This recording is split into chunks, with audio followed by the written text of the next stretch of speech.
She was seen as Newsday's Faces of Long Island. She appeared at the comic strip and comedy clubs all over Long Island and New York City. Let's give it up for Donna Moran!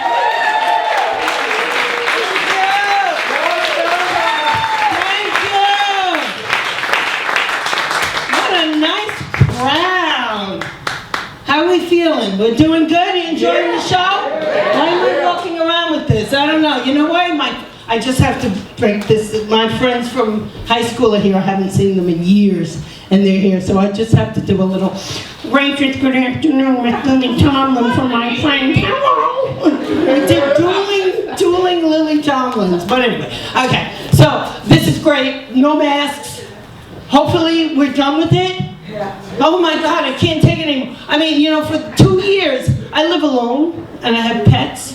So for 2 years, my level of conversation has been limited to the chatter you have with your animals. Pet owners? Where are we? You talk to them like they're your babies, don't you? My little babies, I love them, right? Well, I broke down finally, and I said, I'm inviting a man over to my house for dinner. The guy came to the front door, he wiped his feet, and I found myself going, he's a good boy! He's a good boy! The guy left skid marks. It's terrible. But you know, animals, we do love them, but there's an organization called PETA, People for the Ethical Treatment of Animals. You've heard of them? They've come out now and they're telling us not to call our cats and dogs pets anymore because it's degrading. We should now call them animal companions. Kinder and gentler, right? I don't know about you, but that's what I called each and every one of my ex-boyfriends. I think Fluffy deserves better, don't you? Yeah, I think so. So I got dressed up for you today. You like my little outfit? I feel good when I buy something new, so I bought this today at Saks Fifth Avenue in Huntington. I paid $549 for it. It's made in Italy, handmade. Because I'm worth it, okay? Yeah. Of course, I'm taking it back tomorrow. They don't pay a lot in comedy. Okay? They don't pay a lot in comedy. So anyway, so do you remember what your last social event was before the lockdown? I remember mine. Mine was a 5-year-old birthday party at Chuck E. Cheese. Yeah, nothing says children's party quite like a 10-foot rat, am I right? Either that or it's a union rally. I don't know, I'm confused.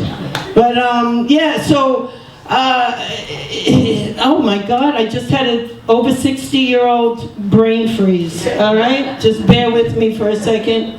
So a 5-year-old birthday party. I digress, Chuck E. Cheese. And this little girl, you know what she got? She got a Judge Barbie for her birthday. She got a Ruth Bader Ginsburg Barbie doll. And I'm like, wow. I'm impressed, Role models for little girls have really changed today. You know what I got growing up? I got an I Dream a Genie doll. A half-naked slave to her master. This is what I aspired to at the age of 7 and 8. Right? I'm like, well, for a while it was Bewitched, but I couldn't handle the cocaine.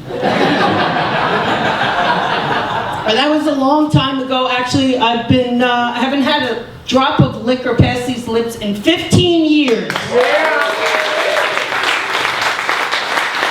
You shouldn't clap. It's court ordered. Yeah. Can you imagine? And I go to meetings and I hear things like, let God, one day at a time. I'm like, what the hell is this crap? It's just a nice way of saying I'm not going back to jail. And for some reason, everybody in recovery is on a journey. It's all about the journey. I'm like, what journey are you? This woman said, oh, this is my spiritual journey. I'm on a journey. I'm like, what journey are you going on, lady? You're going to Costco after this. In your Prius. Why don't you pick up 80 rolls of toilet paper because you're so full of shit? Well, she actually, she was wearing, this woman had on a hoodie. Have you seen people with all the writing? It said spiritual gangster on it. Spiritual gangster, isn't that an oxymoron? I mean, what are you going to do, a drive-by saging? Leave the gun, take the hummus. That's my favorite frickin' joke. Little Godfather tribute. Oh, James Caan, yeah. Oh, yeah. No, let's be happy. It's happy times. All right, yeah. He went to, where'd he go? He went to Hofstra. Got Hofstra grad in the house? No, okay. Got any grads in the house? Okay. So I'm a Long Island girl. If you couldn't tell by my lovely accent, right? I was born and raised strict Irish Catholic.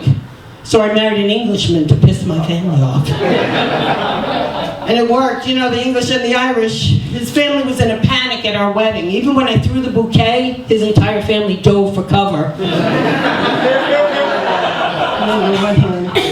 Yeah, my husband and I, we were doomed from the get-go. We used to fight about everything. And the English, you know, they're very reserved and proper. Well, he would fight the same way all the time. Usually about my drinking. He'd be like, oh, here we go again. We're in for a terrible discord, I see. I'm very, very upset and angry.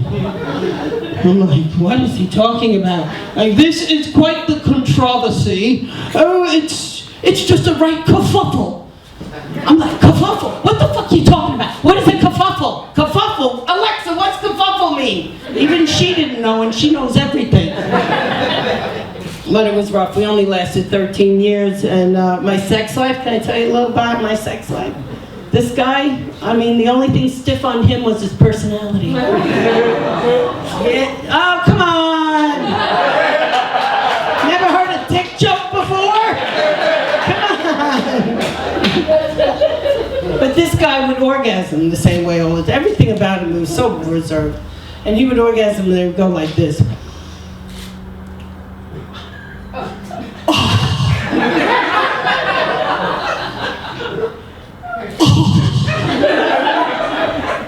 Oh dear. Oh Lord. Oh my. I'm arriving. I'm like, come on, hurry up and arrive already. I got things to do. Let's go. And oh my God. We have problems with the language. We speak the same language, but we have different meanings for different words. Like, you know what a cigarette is called in England? A fag, right? In England. So one night after sex, my husband turns to me and he goes, first off, he goes to me, well done, dear.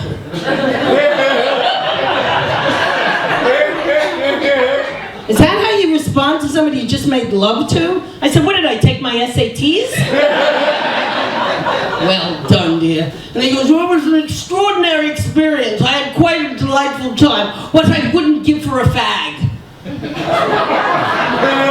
All right, so I hand him a Marlboro.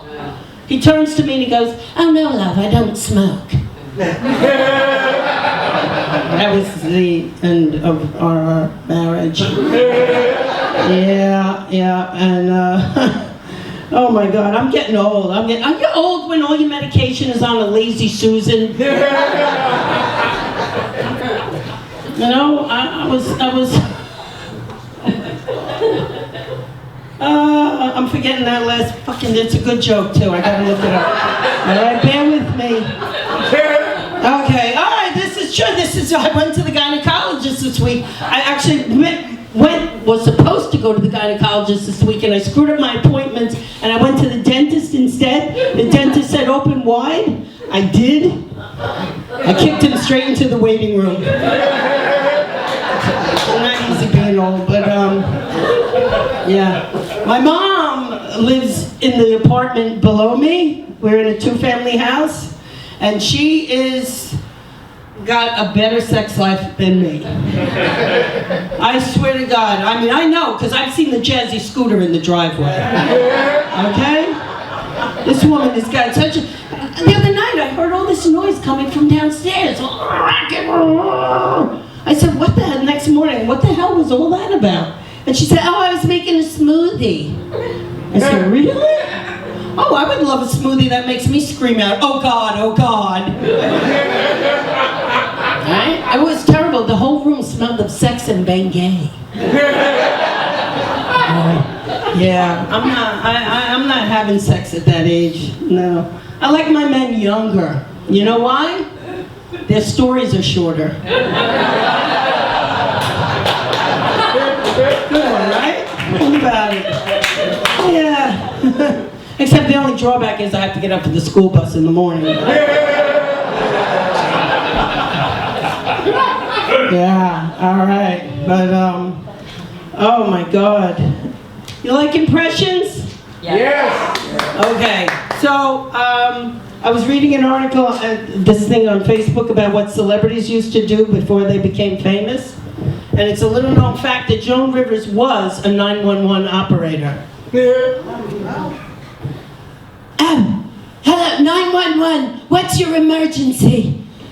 Oh, sure, can we talk? Okay, yes, tell me all about it. Okay, all right, you what? You're on the George Washington Bridge? Uh-huh, okay. All right, slow down. All right, you what? You're about to jump over a guy?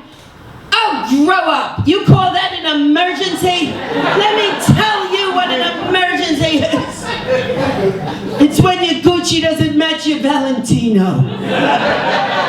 Hello? She didn't last very long. Thank you.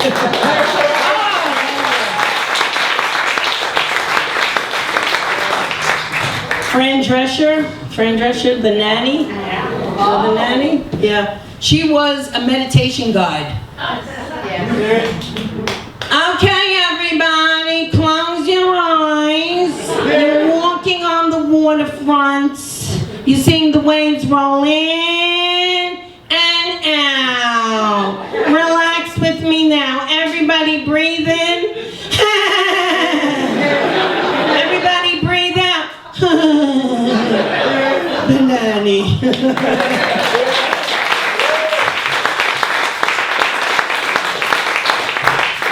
Marge Simpson, she played a dominatrix in one of the episodes of The Simpsons.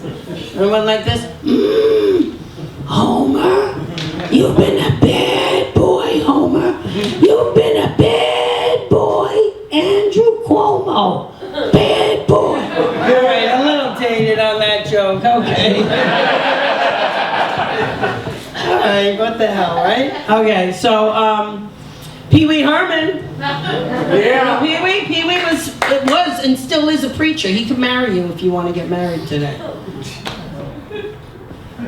Our Father, who art in heaven, Hallowed be thy name. thy kingdom come, thy will be done. That's okay, I'll work alone. Pee Wee Herman. I know you are, but you're not.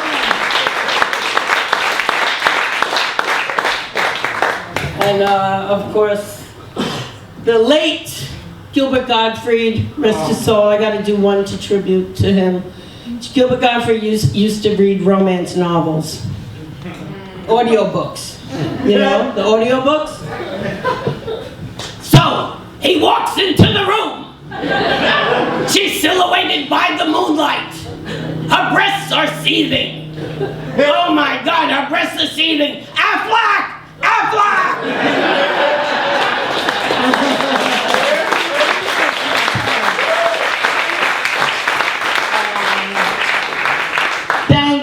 Thank you. All right, so my mom, we got Catholics in the crowd? Where are the Catholics? Okay. Yeah, my mom abides by those rules of the church, but she rearranges them a little bit to suit herself. You know the type I'm talking about? Like, thou shalt not steal, except sweet and low. Anything else that's not nailed down to the table? Because that's not stealing. You know, like, that's not stealing, right? No, the Catholics have a way of finding the loophole in certain things. Like, okay, take for instance the most popular night in the Catholic Church. You think would be midnight mass or the high holy days of Easter. No, it's standing room only for bingo. Now, correct me if I'm wrong, but didn't Jesus go into a temple and throw up all the tables and say, no money lending, no gambling, I'll have none of this? But he never said anything about bingo. Could you picture Jesus back then in his white robes going, B9? B9 anyone? Mary Magdalene in the back row goes, "Oh, Jesus Christ, bingo!" She wins a pair of sandals, year's supply of frankincense. But you know what? All right, I'm going to end with this. But this was, Jesus was given to us to walk among us as another human being, right? Right? You know the story, right? He's a human, he comes by, he's here, he's what? Whatever they said. So he comes.